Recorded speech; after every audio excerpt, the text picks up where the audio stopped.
Hello once again and welcome to another Chef Knives to Go Quick Look product review. I'm Steve Gamasha and what we have this time is a really interesting line of knives. This is the Konosuke Sanjo YS Gyuto 210mm knife. So they're putting out some really interesting lines these days and really expanding their repertoire. This particular one has a core steel of their proprietary semi-stainless, and so it's going to have some easy to sharpen characteristics along with reduced reactivity, and it should take a screaming sharp edge based on the other semi-stainless we've seen come from them.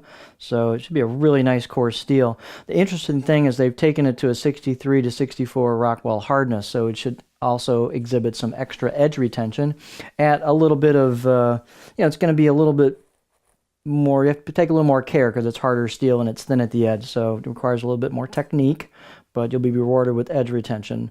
The construction has a stainless cladding on either side of that core steel, so it's an all stainless, semi-stainless knife, and it's beautifully crafted. We'll get a look at it. Very unique finish.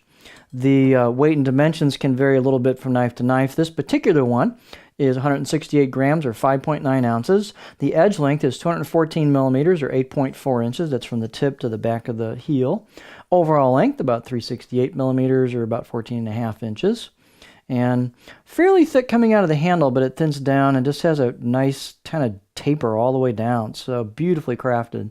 So I got about 3.6 millimeters width measured here above the back of the heel, but then it just starts thinning out. So about halfway down, it's about 2.2, and then it loses a little bit more and a little bit more and a little bit more. And it's got a fairly generous grind. You can see the grind comes all the way up where the texture comes in on the blade flats.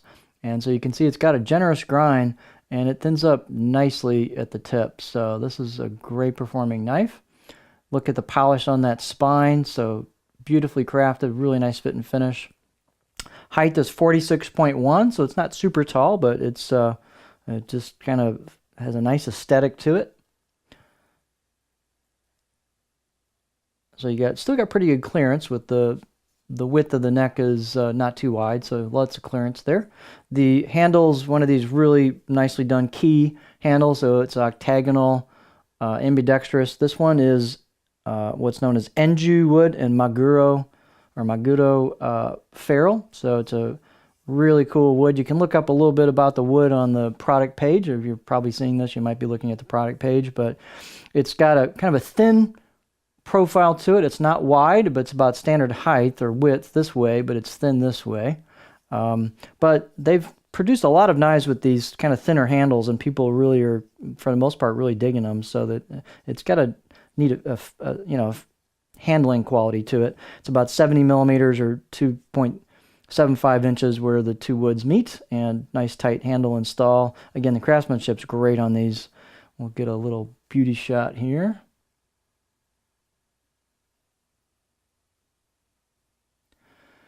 So it has kind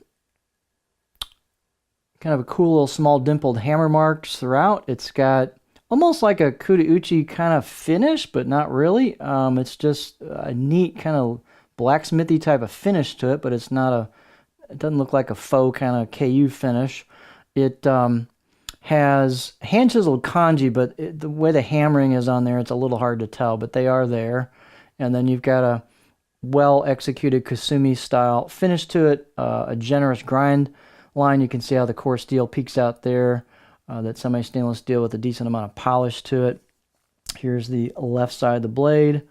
Again, it's just a very unique finish, but thin at the edge, nice tip on it. Let me do this way. I'm used to it with my other hand. So it's thin at the edge. It's got a fair amount of stiffness to it, super clean grind, super straight. This is a excellently crafted knife. It's not inexpensive, but it's very, very well made. They took a lot of time with the finish work on this, and it's got great structure to it from the beginning of when they crafted it. So here is the profile, which is a nice, just kind of all-around profile with a decent amount of flat towards the back. So this has a little something for everybody. It flows into a little bit of a stop towards the back, but not anything abrupt, just a nice, clean, smooth drop into the back. A little bit of flat there. Gentle belly, a little bit towards the tip, enough to get it up fairly high on a rock. So this thing will just accommodate a lot of different techniques.